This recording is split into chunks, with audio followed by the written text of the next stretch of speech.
Welcome to Still Works and Brewing. My name is Randy. This is a channel that's all about home distillation and brewing. Okay, what we're going to do today is we're going to talk about pumps. I've had some questions about my system and how I use a pump and all that good stuff. So I thought I had a little bit of maintenance I wanted to do to it, a small modification I wanted to do. So I just wanted to share that with you. Okay, so let's get started. Okay, before we get started, there's something we always have to do is number one, if you haven't subscribed yet, please do so. That really helps us out a lot. And I think there's a notification or a bell down there somewhere you hit.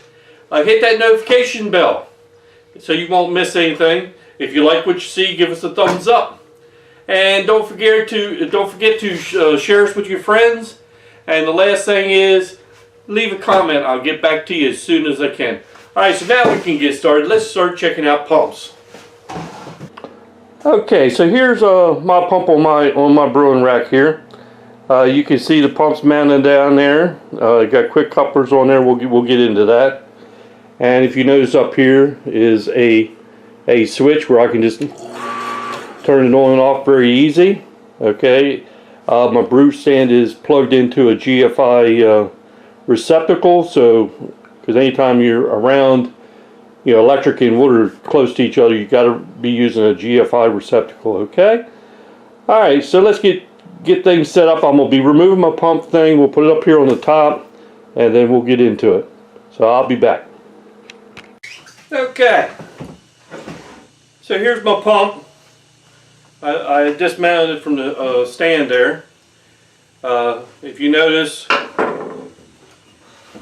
this is the inlet, goes through the pump, and then this is the outlet, and I got a ball valve on there to regulate the flow. Okay, now the one upgrade that I'm going to do, and I'll get to that in a little bit, is I found sometimes that the pump will get airbound and don't want to pump, and you got to bleed the air off that gets stuck inside the pump so that it'll start pumping. So what I'm going to add, and what I've been doing, is loosening this cam lock fitting here to let the air out, and it usually makes a mess and gets it all over me. So I wanted to try to put a T in right here with a small valve just to bleed the air off, just to make it a little bit easier to use. Okay, but one thing I wanted to show everybody, that when you get these pumps, it is the front pump part is probably not oriented the way I like it. They're usually oriented. I'll show you. You got 4 screws.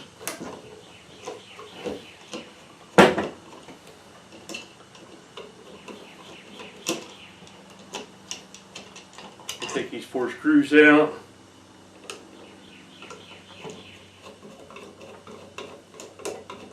We'll see how this thing works.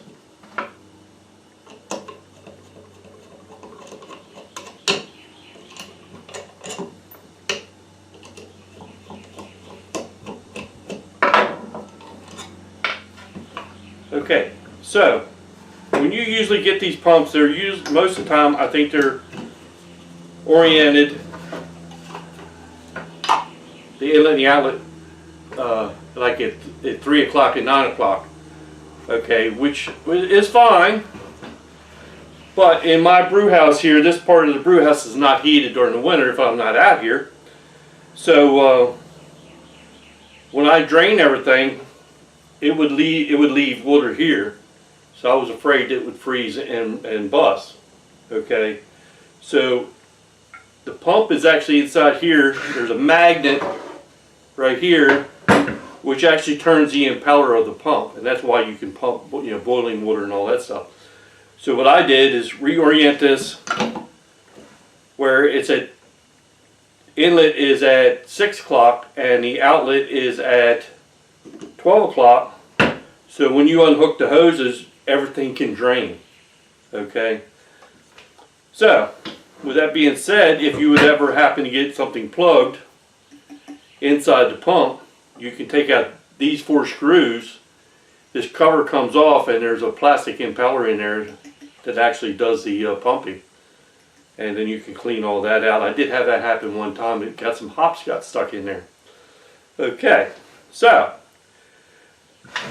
what I'm going to do now is I'm going to take this valve off and I'm going to put me a T in here with a small valve so that I can bleed the air from this pump. Because what happens is it just gets air stuck in here.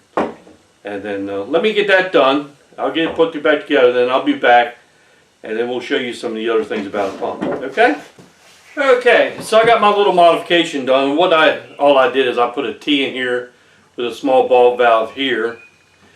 So if I do get some air trapped in this area, I'm gonna put a little hose on here and drain the air off into a cup, and shut that off, and then I can regulate the flow on this side. This is in on the bottom, and then out on the top. Okay, this thing works fantastic. I haven't had any real trouble out of it at all. Now there is one thing that a lot of people will miss that's very, very important. It even has a sticker on here that tells you. Okay, there's two little ports, and I don't know if you see it. There's two little ports, one right there and one right there. Okay, and all you got to do is every once in a while take an oil can and put a few drops of oil in that one and a few drops of oil in that port. Like I said before, it does have a sticker that says oil, and what that does, that lubricates this back bearing and that front bearing. Okay, and that's pretty much all the maintenance you have to do to it. Some things how I have mine set up is my hoses, right? They're called cam locks. Okay, so my hoses have females on both ends, so I can use them in whatever order I want to use them or wherever. And if you notice on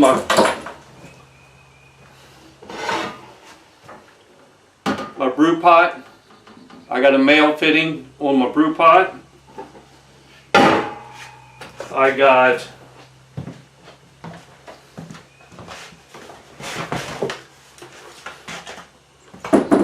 male fittings on my mash tun and my hot liquor tank.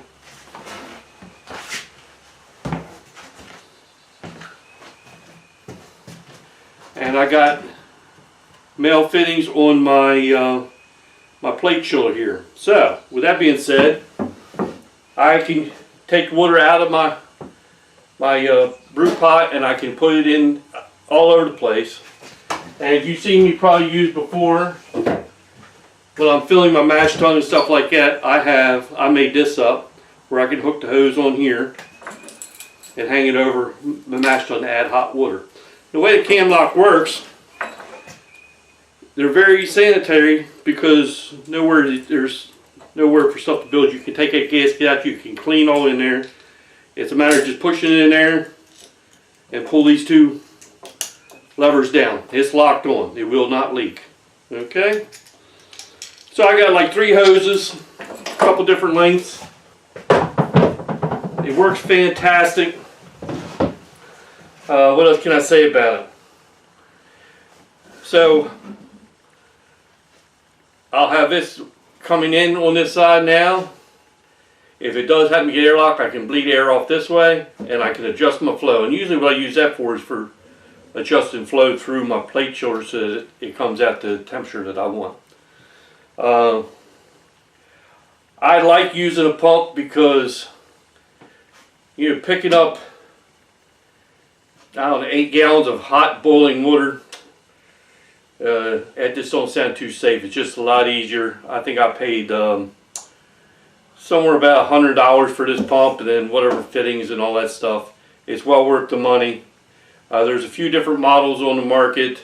I ain't even sure what model this is, but anyway, I think they all work pretty well. You can read up on that. Alright, so now I just got to get this mounted back to my bench. I want to thank you for watching. I hope you got a little bit out of that. Enjoy the adventure. We'll see you next time.